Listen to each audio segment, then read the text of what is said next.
Self-discipline in 10 days. How to go from thinking to doing. Before you can develop self-discipline, you must first understand what it is. Ironically, the first step toward understanding what it is, lies in knowing what it isn't. Self-discipline is not a personality trait that either you have or you don't have. Forcing yourself to overcome your own resistance to action by using willpower. Self-discipline is a skill that can be learned. Becoming aware of your subconscious resistances to action, then overcoming those resistances. The process of coordinating your conscious and subconscious psychological elements. Your personality is a network of individual but connected elements: desires, emotions, needs, fears, thoughts, intellect, memories, imagination, and others. In all human beings, these elements operate in various degrees of conflict. Sometimes our emotions pull us in one direction while our intellect pulls us in another. Sometimes our desires try to lead us down a certain path, but our fears won't allow us to follow. Self-discipline, then, is the skill to direct and regulate all the various parts of our personality so that rather than being immobilized by inner conflict, all of our psychological elements are pulling together in the same direction, toward your consciously chosen goals. Self-discipline is the process of psychological self-management, rather than a single personality trait. Think of self-discipline as the director of a play who gives instructions to individual actors. Think of self-discipline as the conductor of a symphony who ensures that the individual musicians all are playing in harmony. When you're experiencing difficulty with self-discipline, the question to ask yourself isn't, "How can I get myself to do what I should do?" Instead, ask yourself, "How can I get myself to do what a part of me doesn't want to do?" Now we talk about the key to self-discipline. Regardless of whether you're trying to stay on a diet, clean out the garage, or be more productive in your occupation, the secret to success revolves around your ability to recognize and deal with the part of you that offers resistance.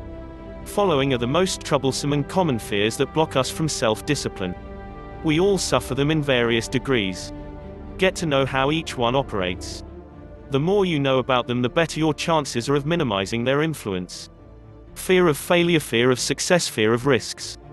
Now let's talk about fear of failure. Most of us have experienced fear of failure. It's a common psychological phenomenon. In fact, study after study has shown that the greatest obstacle to personal success is fear of failure. Do you find it surprising that even though we all want success, our first concern is not to fail? Indeed, we all harbor fears regarding failure. What most of us don't realize, however, is that these fears are based on a self-defeating misconception.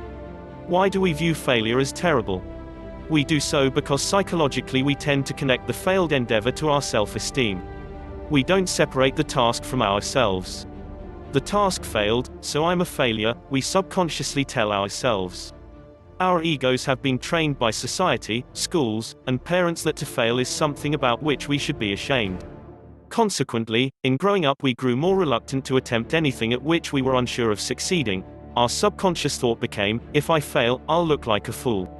The point, subconsciously, we all link failure to humiliation. Fear of humiliation hampers our ability to make a strong commitment to our chosen endeavors, the big stuff and the little stuff. Commitment is a necessary ingredient of self-discipline. Failure is a stepping stone, not a tombstone.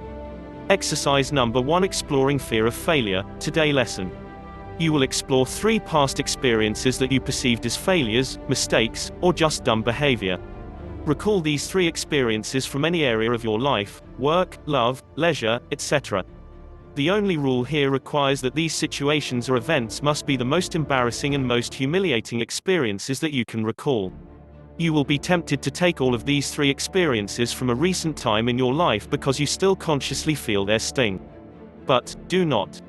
Instead, take 2 of them from your earliest memories. Explore your childhood. This will give you an awareness about how, when, and where your attitudes and beliefs about failure originated. Like ghosts, past failures haunt us. Indeed, past experiences do affect our present behavior. By writing down your worst experiences, you'll be giving these ghosts concrete form. Then you can confront them squarely. This will be your first step toward freeing yourself from their influences. Thanks, your hosts Sandro and Fernando. Like us, subscribe us, share with your friends.